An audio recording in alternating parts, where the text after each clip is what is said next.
আয় বাবা আয়, আমার ভাই চল দেখু বাবা আয়। मैं बाबा टिल्लू। ও বাবা কেন দাঁড়িয়ে গেল বাবা? আয় বাবা আয়। বাছা, তোর বাড়ির দরজার নিচে মাটির নিচে যা দেখতে পাচ্ছি সব সোনা মুদ্রায় ভর্তি। কি কইস বাবা? তাহলে এটা উঠা নিয়ে ব্যবস্থা করবা ভাবি। দাঁড়া বাছা, এর একটাই উপায় আছে। কি উপায় বাবা? তোকে একটা মানত করতে হবে।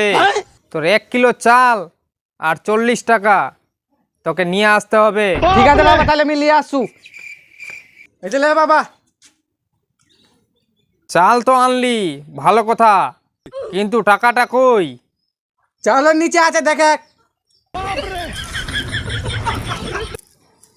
ও আচ্ছা, সামান্য চালের ভিতর তুই টাকা দেখা পাই না, মাটির তলে সোনা দেখা পাচ্ছি না। সামান্য মাটির তলে টাকাটা আছে, দেখা পায় না। মাটির তলে সোনা আছে, উঠে দেখা বন্ধ সাধু শালা।